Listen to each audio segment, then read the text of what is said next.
Garfield is odd. Well, not Garfield in general. The titular orange cat, originally made by Jim Davis, the comic strips, and the ungodly amount of merch are pretty mild. When I say Garfield is odd, I'm more so talking about Garfield and his relationship with the internet. You've got mail. One look at r/I'm sorry John will take you down a whole rabbit hole of bizarre Garfield fans. Things like Lasagna Cat,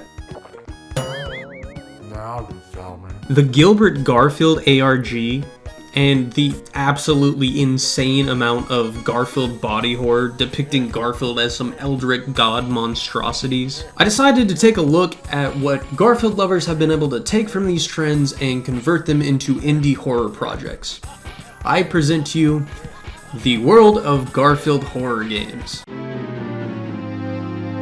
Made for a game jam in November 2022, A Case of the Mondays is an in-browser game. The stylization of this game absolutely rocks. You're playing as John, basically on top of this newspaper as if you were ripped straight out of the comic strip. There's 4 minigames to complete, all based on whatever the article of the page is. In the rat race of life, no one wins, with a literal rat race. Funeral processions keep on truckin', a Frogger-esque minigame where you try to collect all the disembodied pieces of Odie. Man beats dead horse, you've got to dodge some hands coming out of the ground and beat the ghost horses. And finally, shoppers stumped by briny butcher, costing them an arm and leg. This last one, you run away from some spiked wall, walking across this fleshy ground, eventually making it to the end and fighting the butcher himself. After completing a minigame, you slowly start morphing John into a cat. After all games are complete and John is meowified, yes, queen, you can come to this goblin ticket master and claim your little dance party with the eldritch beast himself, Garfield.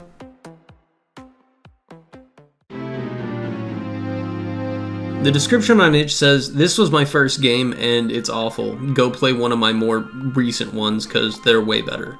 Well, I'd love to play Escape from Lanky Kong Backrooms. That doesn't fit the theme of this video, so the Arbuckle Residence will have to suffice. The game starts with some story on Lyman's disappearance. We then fade into the Arbuckle living room, with various photos of Garfield, a Tommy gun, an activate neurotoxin button. I walk into the computer room and proceed to do what I do in every physics-based game, and that is prop surf on the keyboard. After exploring the house and staring at this random Combine soldier that's stuck in this dresser, I decide to talk to Roman, the NPC cat in the corner. He tells us John's been acting weird and that he's even heard screams from the basement, so we decide to interrogate John. After admiring Peter Griffin on the fridge, I talk to John. He freaks out on me, says he's not hiding anything, and even if he was hiding something in the basement, I'd need a key. It's at this exact point that I notice how absolutely dummy thick John is, and I spent the next 20 or so minutes soaking it in.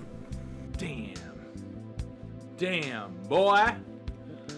Damn, boy, he's thick. Boy, that's a thick... A quick trip under the stairs, I grab the key and head to the basement where I proceed to tear every video game off the shelf and try to feed this cat some chicken nuggets. Lyman is in the corner in a jail cell. I talked to him but didn't read the dialogue, and trying to figure out what to do, I immediately die. Restarting the game, running the key, and back downstairs to Lyman, I actually listened to what he has to say this time. Garfield, I knew you'd do it, but I'm afraid you're too late, and I'm too weak to stand up. Even the button to open the cell is broken because of John spilling his Capri Sun on it. The only way I can survive this is if you get my pills. John knows you're here, Garfield. He's going to activate the neurotoxins in 10 seconds. I'm counting on you to find them in under 10 seconds. Good luck. Wow, you beat the worst game ever created. Based on the 1989 Famicom game of the same title, we start in the Arbuckle house, getting used to controls and the patent-pending Garfield Boogie feature. Oh my god, look at that guy go! We walk right until we encounter a Garfield with blackened eyes that distorts our screen before disappearing. Nothing a little Boogie can't fix though. We continue right until we're abruptly taken to the next level with John telling us, "You're too late."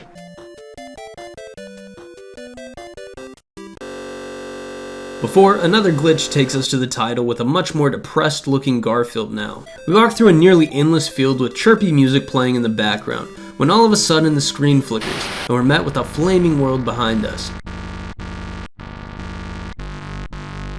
As the glitching audio rings out, we continue across until we fall into a hole off screen.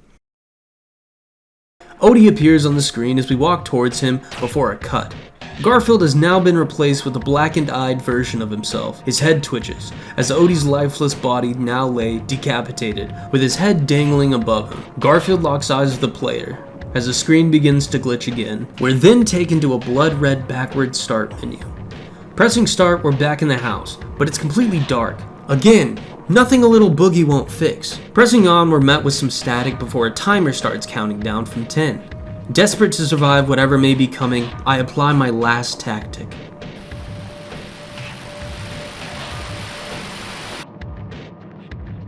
A little boogie ain't gonna fix that.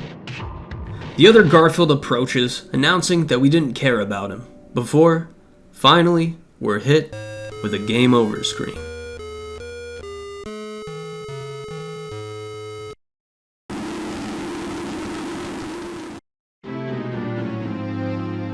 This game being a direct recreation of the Double Baby comic that started almost all of this, the player awakens in their room, but everything in the house is covered in this orange striped fur material. Particles of fur fly from the ceiling.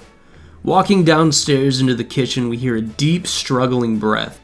Coming into the room over, you're met with a grotesque cat face, belting out. We feed him our first lasagna, which he ravenously slobbers down. Our only other task now is to find the remaining 2 lasagnas and feed them to him. Upon the last lasagna fed, the camera zooms in, belting out the final panel of the comic.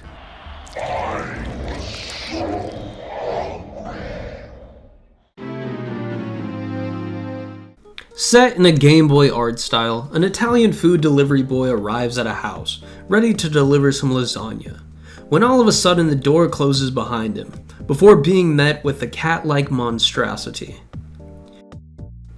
The gameplay consists of timing your movements appropriately from cover to visible, as to avoid being seen by Garfield and getting your head chewed off.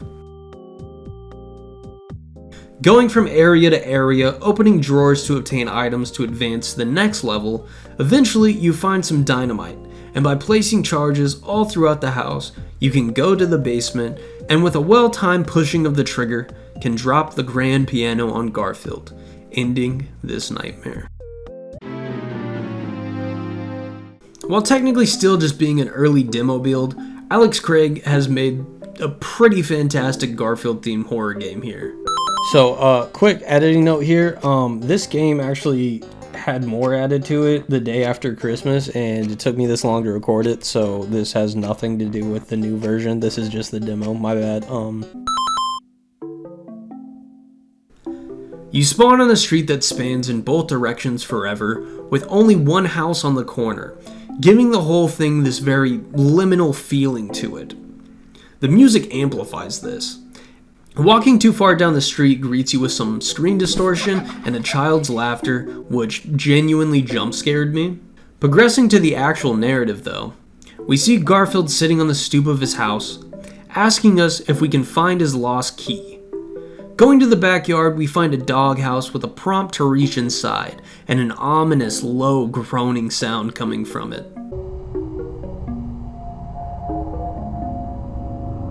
We're then given the garage opener. If we try to open the garage, however,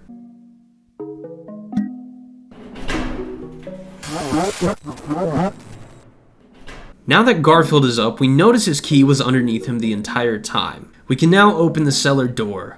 Garfield pushes us in and tells us that, well, now you're down there, you can paint over the mess his master has made all over the walls of the house. We pan over the first sigil and are now in the basement. Cans of food, crates, and barrels line the basement, almost as if an apocalyptic prepper lived in this house.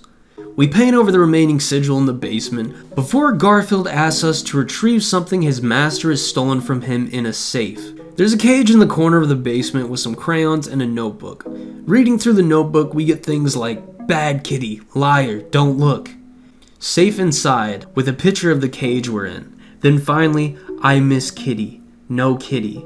and a code we use to open this safe. Opening the safe, an alarm blares as we're told to take this cat relic and hide as Garfield's master is coming. Waiting long enough, we can sneak around him and upstairs to where we lock the master in the basement. Upstairs is a dilapidated home, windows boarded up, trash bags pile the corner of the house, a calendar counting the days they've been here, off of the wall. A TV burns with the same blue hue as the outside sky, and another sigil to paint over. Finding a light bulb to install into the bathroom, we flick the switch, revealing our last sigil, and a large etching stating, "I am not the master." After covering the last sigil, Garfield instructs us to place the relic in the now flaming oven, the television now depicting the house on the corner from the start of the game. We throw the relic into the oven and are met with the end of demo screen. Some credits roll just before Garfield distorts one last time, revealing a string of letters as the game boots us to the main menu again. And that was the world of Garfield horror games. Gnawing at the flesh,